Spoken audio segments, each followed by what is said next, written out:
Welcome to Coach David Schuman's Success for Life podcast, where Coach Schuman tackles the important topics and interviews the very best in business, sports, and leadership to help you maximize your success. If you're looking to get the most out of everything you do, then listen now to the Success for Life podcast.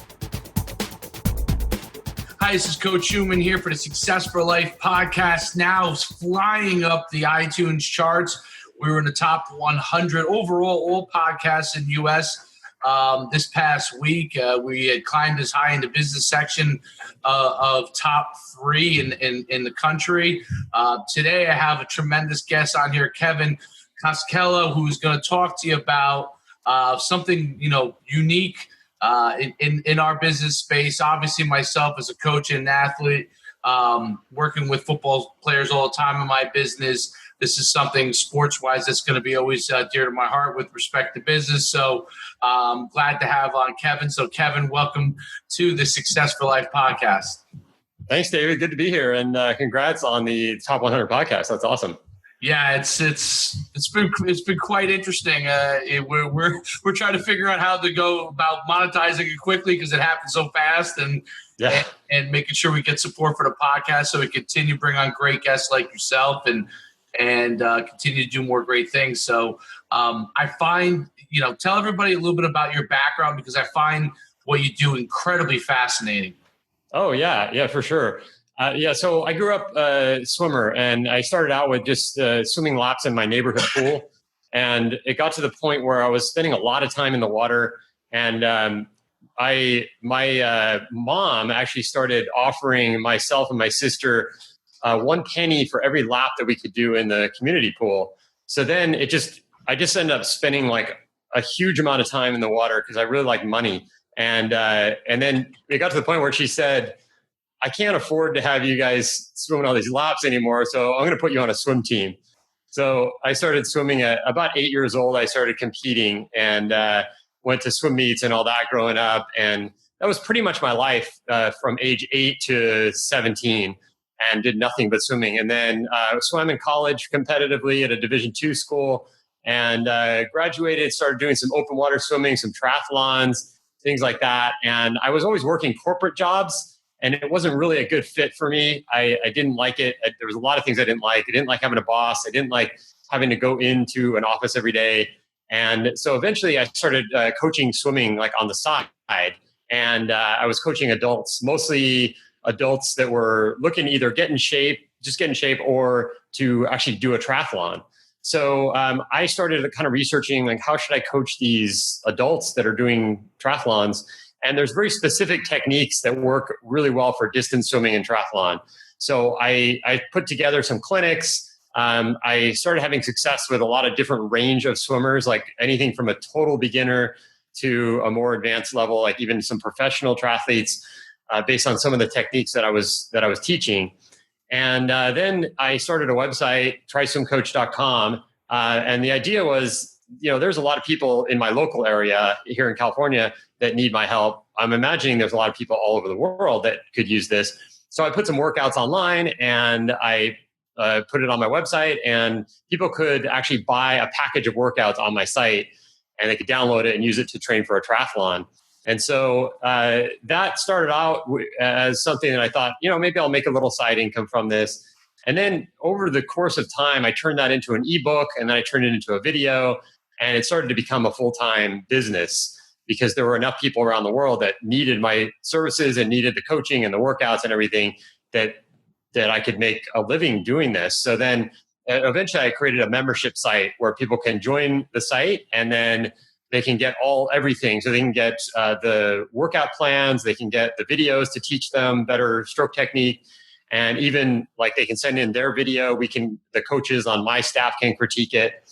And so that's what we're doing now. And it's like an annual plan where they can come in and do as long as they want, and then they can take the off season off and then come back the next year.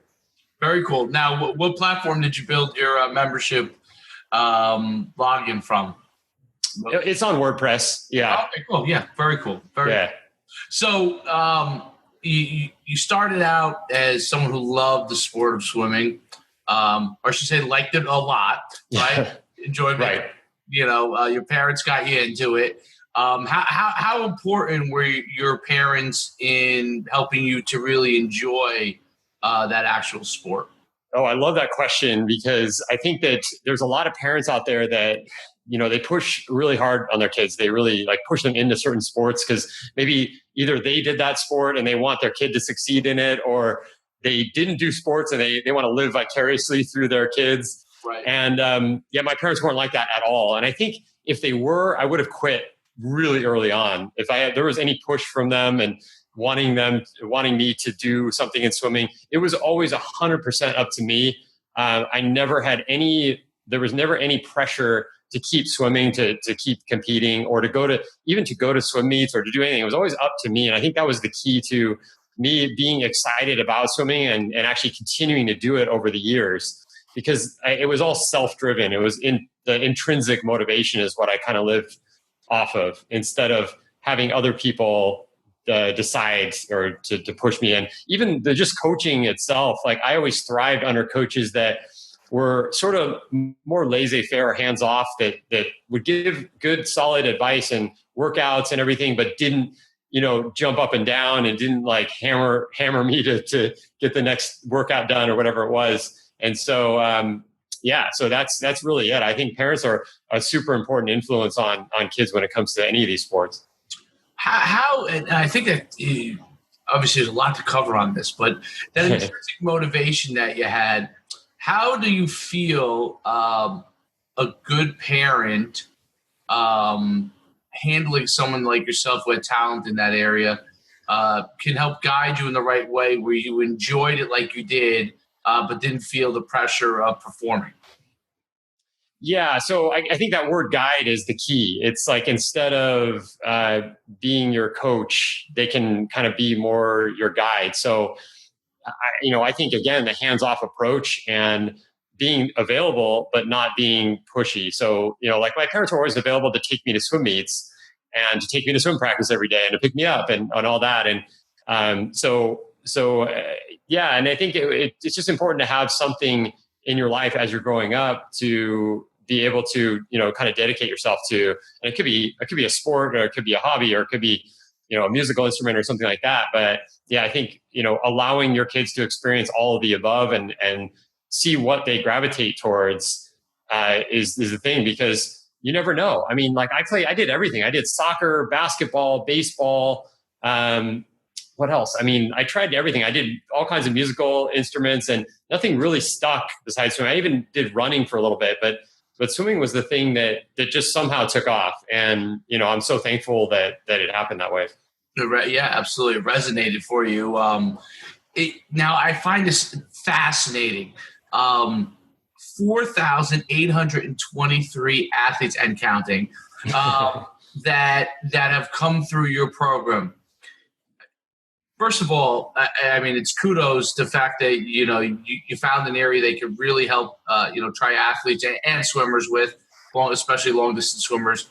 How important was being able to find your own niche in the swim space, right? Because anyone can be anyone who knows swimming, probably it's a natural inclination to maybe want to be a swim coach or a youth coach, or I don't know what they call it in swimming, but it's a version of AAU swimming or Junior Olympics, I guess, yeah. Right?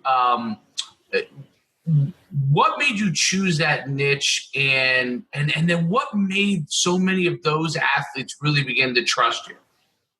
Yeah, another great question. So I started I had never coached anybody in my life until I mentioned that I was starting to teach swim lessons.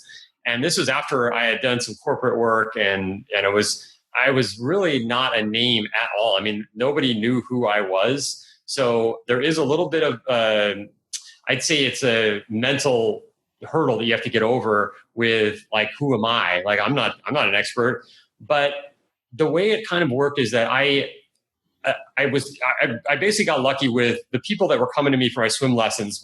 They just happened to be triathletes. And I just did some research online, and I found that there just wasn't much there available online for triathletes that were looking for better swimming. So I just kept on researching and trying to find different competitors. And there were people doing things for sure, but I felt like I had a unique take that was just focused on triathletes. There was a lot of like distance swimming help and people that did kind of all the above. Like, I'm a swim coach, I can help you get faster. And I didn't want to try to compete with any of those. So I thought, why not just try this swim for triathlon niche? And it worked out really well. I started with writing articles because there's a lot of websites out there that they're not actually selling a product, but they may be doing ads or some other kind of monetization, and they need content. So I started just writing articles about swimming, about different types of coaching and different anything related to triathlon swimming. And I would offer them to various sites that had some traffic. And a lot of them would say, yeah, like, I'll take it. I need articles. So, and the article would just have a link back to my site. So that's how I started building it. And like slowly, I mean, it's not overnight because these articles, some of them, they take a while to really get traction. But eventually I'm starting to get links from all these different websites that have traffic. And then my traffic starts to build. And so that was working right off the bat, like somewhat. So I started seeing people coming to my site that I didn't know, like I didn't personally know. And I'm like, oh, that's cool. So it's working in some way. That's amazing. I believe that, especially as a small business owner, which you end up becoming, right? But by de facto, when it's doing something you love, finding something you're passionate about, and then finding a niche within that passion that you have. So swimming is the initial, passion. And then, just to go out and say you're a swim coach, that curve to become wildly successful would be a lot longer than once you realize the opportunity with those triathletes coming to you. And now, you become an expert, right? And from that standpoint, I think it's really interesting. And I think you have some. So from an article standpoint, I think that's one of the greatest ways to become an expert. And you have your whole transform your swimming program. Tell me if I'm a swimmer trying to I'm a triathlete and I want to start adding swimming to my forte, and that's probably, like we talked about in the pre-part, that's probably the biggest weakness of most triathletes, right? What are a few things that a triathlete can do to improve their swimming technique in that long distance swimming? Yeah, it's definitely the hardest for most people that do triathlons, because most people are coming into the sport as an adult. Like, there's not a lot of kids that do triathlon. So they come in as oftentimes a runner or a cyclist, and they need to add the swimming. They need to start working on swimming. And so that's why it becomes the most difficult leg of the triathlon, even though the other legs are a lot longer.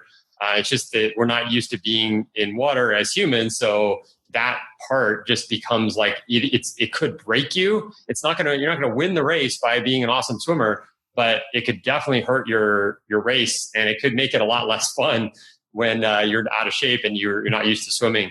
So yeah, the starting point that I use is, the first thing is to start to get balance in the water, because we're not naturally balanced in the water. Nobody is like born balanced in the water. So the way you do that is you just start with some really basic drills. And the first thing, it depends on what level you are, because if you're a total beginner, I actually would want you to put on some fins and just kick across the pool. And that's what we start with, really, really basic. And then even doing things like, like when you're the kids, they always have the blowing bubbles. And the reason they do that is that it's awkward and it feels abnormal for a lot of people to have their face in water, submerged in water. So by blowing bubbles, it gets you used to the idea that it's normal, like your brain can accept that it's normal to have your face submerged in water. So then you get over that fear that you may have of deep water. And then you go from blowing bubbles to going down to the bottom of the pool and spending a few seconds there. And then it sort of just gets you used to being in water and being in deep water. And then your brain is trained to not think that by putting your face in and looking down at 8 feet or 10 feet or something that you're going to fall. Because that's a lot of people's fear and it's totally a normal, natural fear. But you look down and your brain instantly goes, I'm going to fall. So you kind of brace. And so if it's a beginner like that, then I would start with those basic drills, even as an adult. But if somebody's already swimming and they're over those fears and everything, and they just need a lot of help to get through like a 500 meter or let's say a 1 mile swim, then I would start with the balance drills, like kicking on your side. So just having your arm out and then just kicking, and then we can start working on body position. So that's one thing that most people don't have. Most people are taught to swim with their arms and their legs. So when you do that, you're using a ton of energy. You're just spinning. You're basically spinning wheels. And you're not able to, when you're swimming along, you're not able to conserve that energy that you'll need, especially in a triathlon. So we teach the using your hips. So that's like the next level. So we start with the basic balance drills, get people sort of balance in the water, get the body position, and then we move on to learning how to rotate hips. That's really interesting. And I read a book. I would say I skimmed it very quickly, but I read about total immersion swimming. Have you ever heard of that? Oh, absolutely. Yeah. I learned a lot from them early on.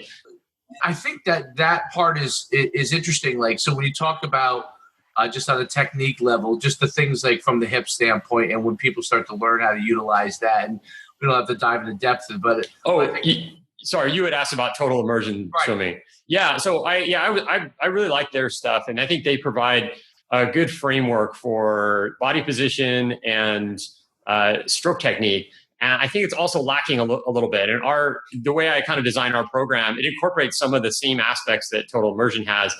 But then I took some other coaches into consideration, because I think with swim coaching, just like golf or other sports, there's all these different opinions about what exactly you should be doing. And there are some controversies out there. So I like to take from the best coaches that I know of out there and take the good that I think is the best from each of them and incorporate that into the swim stroke. But the basic, they teach how to balance and then rotation of hips, and they don't get into the pull as much as I would like to see.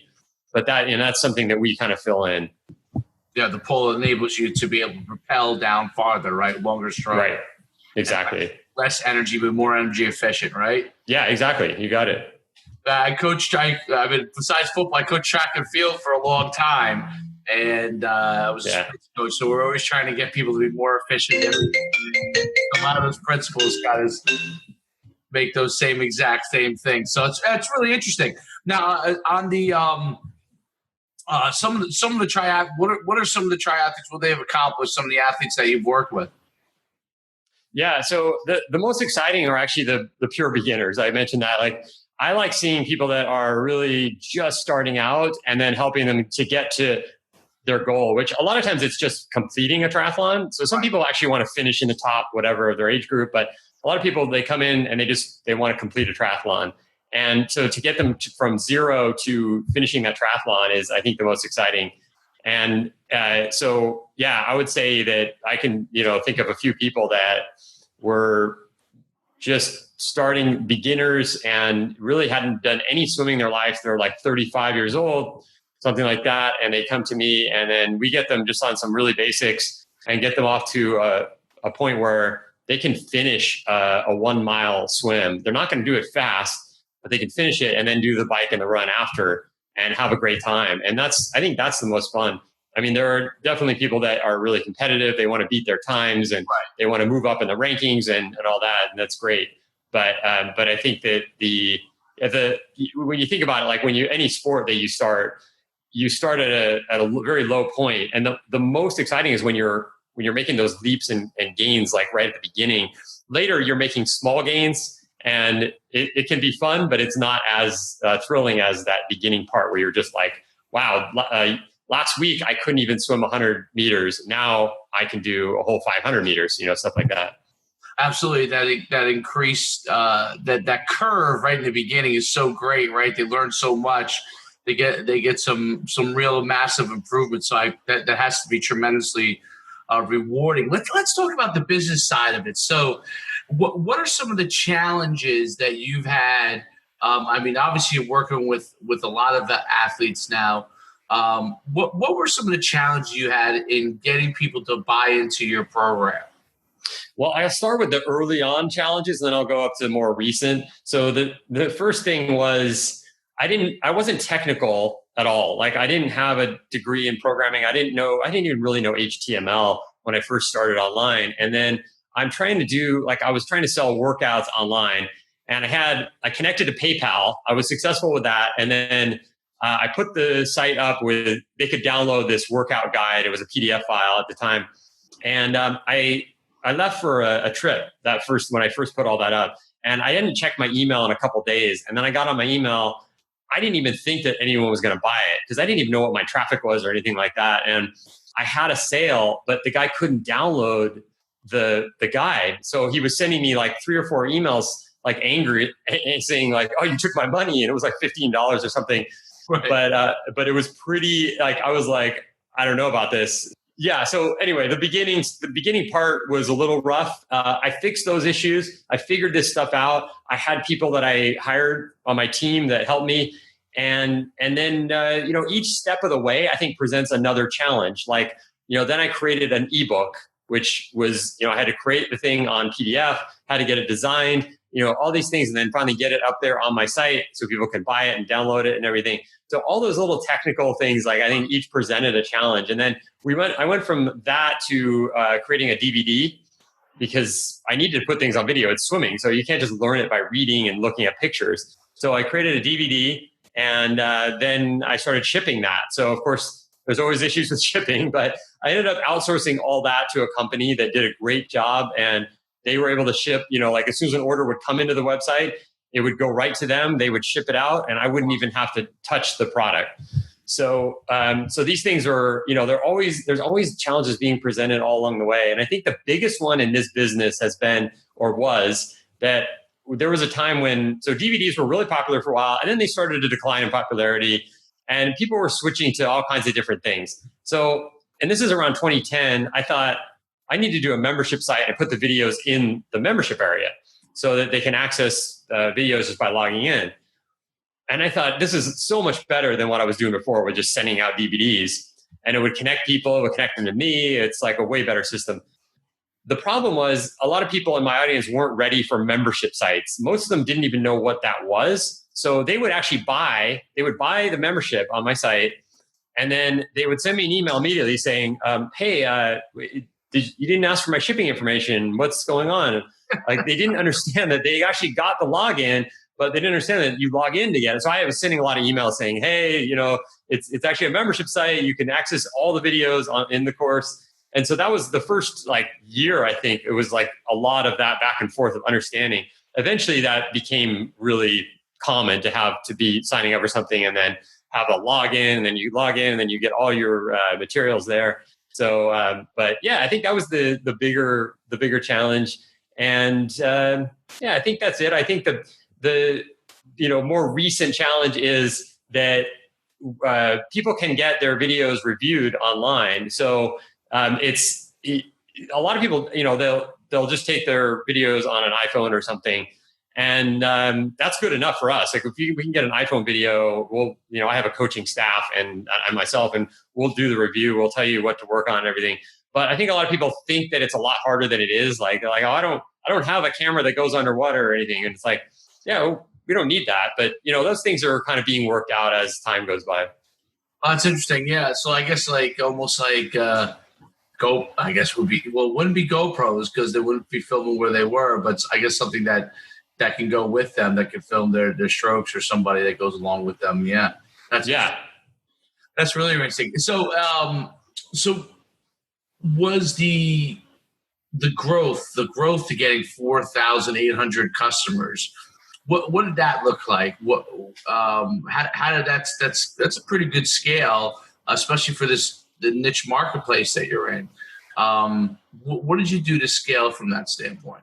Yeah, so I mentioned the articles, and I was able to get from not being anybody, like no one's ever heard of me, to becoming that expert. And so I started out of doing articles for one site, they actually asked me to host some of their, they had these weekly chats. And so I was like the host of this chat. It was like a swim chat, and it was for triathletes. And so that really helped to get my name out there more, because then every week he would put he'd say, Kevin is going to host the chat on Monday night. And so I had a group of people that we would sit and chat and talk about swimming. And so those kind of things really helped. And then shortly after that, I discovered Google AdWords. And when I started, Google AdWords weren't that expensive. So I started paying for people to subscribe to my newsletter. So I would send out a newsletter like every week or so, and then I would have an offer to buy. And so I started just basically paying for newsletter subscribers. And that started off as something that was really easy because I don't know what I was paying, 5 or 10 cents, and adding them to my newsletter list. And then it just kind of grew from there. And it was, at the time I was doing the SEO from doing articles, and then AdWords, getting out to Google and finding people that were searching triathlon related terms. And that worked great for a while. And then Google became a lot harder to buy ads with, because suddenly it was like 10 cents went to 50 cents, went to, $1 within a couple of years. And I just couldn't afford it. It just didn't make any sense for me to pay $1 a click, or $1, or even $1 an opt-in would be a little bit tough. So I had to switch. I had to make a transition. And so I switched over to Facebook, and I started with just doing Facebook ads, and I created a page. And so people could follow me on the page. And so I focused on building up the page. So I had a good group of triathletes that were following the page. And then I started doing, a lot more ads. And it was a little bit different because Facebook with Google, people are searching to buy something to help with their problem. With Facebook, nobody is searching to buy anything. So it's a much more hand-holding kind of a sale on Facebook, where you have to realize that people are going on a Facebook to see what their friends are doing. And if they see something cool and interesting, they might click on it, but they're not looking to buy into a swim program. As much as they may be some dedicated triathlete that wants to improve, they still are not looking to buy. So you need to offer something that's free and is very attractive. So I created a mini course that it's like a mini swim course. So they get a series of 3 emails that goes over some basics, and they have videos so they can follow along and practice that. And then at the end of that, they get an offer to join the full course. So that's worked pretty well over the years. There's been some changes with Facebook ads, and we've kind of had to adjust along the way. But really, I'm pretty happy with Facebook and how well the ads have done, because we can really target down to our exact niche. That's really interesting. It's funny because when I started Facebook Google advertising, I want to say 2006, when I started running I run football camps and showcases and all. And I own that marketplace. I just completely was crushing it. It was like you said, 5 and 10 cents, and you could just keep spending because it was really returning. Yeah. And then around 2011 or 12, maybe it was around that time period, it started to really get pretty expensive. And then it really, you weren't getting the same returns. You were spending an insane amount of money, getting like a fifth of the returns on it, and we just switched over to Facebook ads the last couple of years, and I do some consulting on that side of the business. And I found the same exact thing, that it's different. It's different. It takes some learning curve. But once you figure out the right way to handle it, it's very, you can target your niche. You can really target your location, your demographic, all these different things, and start to get a ton of leads, which I think is really, really great, and transitions into business, which is really interesting. So I found it interesting. I wonder, I guess Google must be making tons of money from it, but I think search is going to continue to evolve into things like podcasting are becoming more popular, and voice and all those kind of things of getting your messaging out. I'm curious to see how all that kind of stuff gets aggregated in the future. But I know exactly what you're talking about. The Google. It's funny how you have to continue to find the marketplace that gets you the most bang for your buck. Yeah. Believe it or not, there was one, and they got rid of it. I don't know if you remember this. I don't know if you were doing it then. I can't remember what years it was. But Google Ads at one point was doing, allowing you to take your video and then place that on television at a fraction of the cost. I don't know if you remember that. Yeah. At a fraction of the cost. And one of the things that boomed our business is I invested a ton in that, and it hit. But then all of a sudden, I don't know if it was the networks or the cable, or they did not want Google putting those ads. Maybe it was the quality of the ads. I'm not sure. but they took it away from Google, and Google just shut it down. That business-wise, if someone ever was able to do that again, Yeah. it was the absolute home run. It was like, especially with the OTT stuff now, right? Yeah. But it was that was an amazing thing. So I find it interesting how you have to continue to always evolve your marketing strategies in order to land people. How much direct contact do you have to have with your customers? Do you have to get on the phone with them, or is everything evolved on your website and through those parameters? Yeah, no, I actually don't have a whole lot of contact with, I'd say with the customers, I do have some contact because I'm available. We have a Facebook group and I'm available there. I'll answer questions here and there. We also have other coaches that monitor that group. So it's not just me, but that's somewhere where I do interact with customers. Now, the process of somebody coming to the website and looking, downloading or signing up for the newsletter and then eventually buying, I don't have a lot of interaction with them. I send out an email about 3 times a week. I'm emailing my lists, and usually there's a theme to each email. And one of them is written by me. So I do send out 1 email a week myself, and then I have 2 coaches that send out the other 2. And so occasionally I get into a discussion with somebody, like they'll reply and, we'll go back and forth. But for the most part, it's hands off. I don't have a lot of interaction with the subscribers or the customers. And and I also have people that handle some of the things. Like I have a support person that any kind of customer service or support or anything handles that. I have a partner that handles the shipping, any kind of we don't really ship anything anymore, but it's more like the things that are a little bit more technical, like if someone can't download or if they're having issues with a credit card or something like that. So we have all of that is covered, and I'm not super involved in any of it. How'd you find the people that you thought would fit with what you're doing and continue to get them, especially as you're growing, right? As a small business owner, as you continue to scale up, obviously those costs in some cases take away from your profits. You're trying to figure out how to balance all that, right? How did you figure that part out?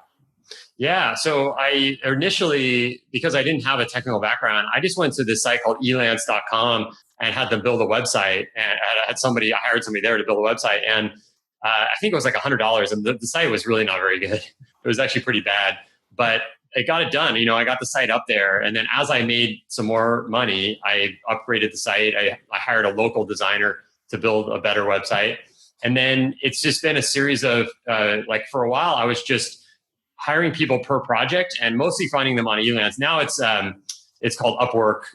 Same idea. You can find people from all over the world and all different kinds of price ranges, and so you can get things done very inexpensively. And so for me, for a while, it was just kind of like piecing it all together with different virtual assistants. And then I met somebody that when I was doing my first video, I met someone that was helping me.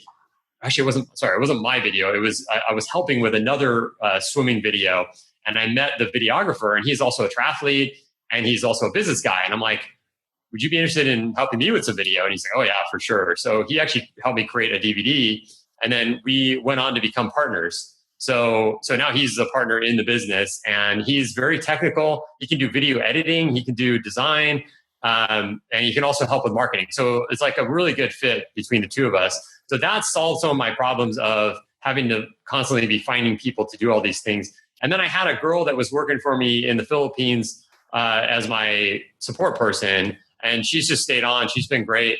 She's very people oriented. So she handles all the support with both with the subscribers, prospects, and customers. I think that's fantastic how you put together that team. As you scale, and you scale accordingly. With respect to where you see it going for the future, and I guess, and then I want to definitely get, Try Swim Coach. I want to make sure everybody has the information they can find you. Where do you see what you're doing going next, and where do you see it continuing to grow? Yeah, so I'm actually in a transition right now as far as what we're doing with Try Swim Coach. One of the areas that we can improve on is when someone joins the membership, sometimes they get confused on where to start because we give a lot of information. I mean, it's like we have workout plans. We have the start point if you're a beginner. We have open water swim training. We have strength training. We have all these different things, which that was my goal with the membership site, is to add different aspects of training. And but I think that people have gotten a little bit overwhelmed when they join. They're like, okay, I don't know exactly where to start. So I'm restructuring it so that it's very obvious and simple and easy to join, and you know exactly where to go.